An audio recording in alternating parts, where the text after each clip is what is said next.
I'm Danilo Cortellini, head chef of the Italian Embassy in London, and today with the help of Riso Gallo, I'm going to show you how to make the perfect risotto.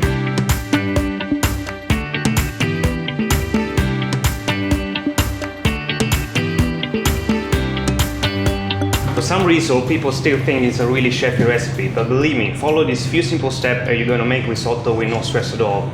Before starting, you need to make sure that you pick the right rice for risotto. We're going to use this amazing Canaroli Gran Reserva rice, aged 1 year. For today's recipe, we're choosing a vegetarian risotto and we have selected this amazing green asparagus, but you can apply the same process to every vegetarian recipe you want. So the first step is making a good tasty vegetarian stock with lots of vegetable and fresh herbs.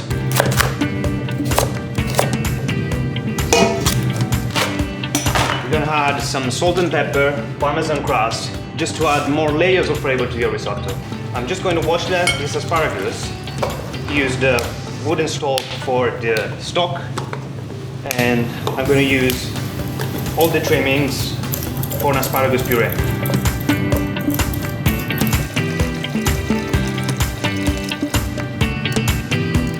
Now we're going to move into the stove for the second step of the recipe, the roasting of the rice. This is a key step for the recipe, for not only you're going to give a nice roast aroma to the rice, but you're also going to prevent the rice grain to lose the shape during the cooking time. For one side, you're going to cook the onion with just a pinch of salt and a drizzle of olive oil until it's caramelized on low heat. And this is something really simple, you can do it before. On the other hand, we're roasting risotto with no fat at all in a large casserole at low heat. You see, the reason why I'm doing this process is because I want the high heat to reach the core of each rice grain without burning the onion. I want the rice to be very hot, and when it's hot, it's time to pour our wine in, or even better, a Prosecco.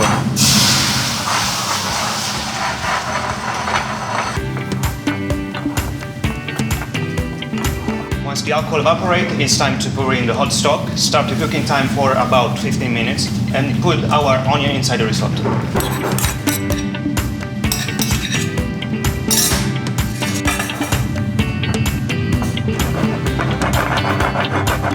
Remember to always have boiling stock next to you, and for the first few minutes, let the bubbling stock to mix the rice for you.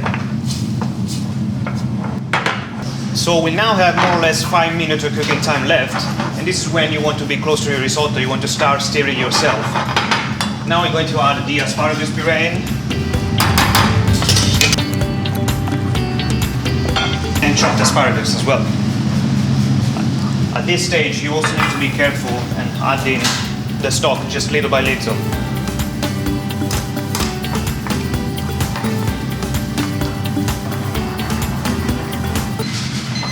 Okay, so now cooking time is up.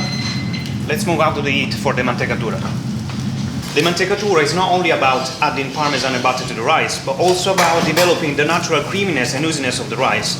So, nice spoon of parmesan in, butter, a pinch of salt, black pepper, a drizzle of olive oil, and an extra splash of white wine. Let's start mixing.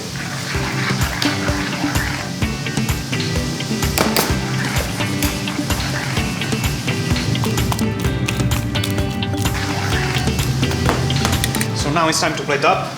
I usually use a bowl just to keep the rice warmer, and you can save as final step just a few asparagus tips.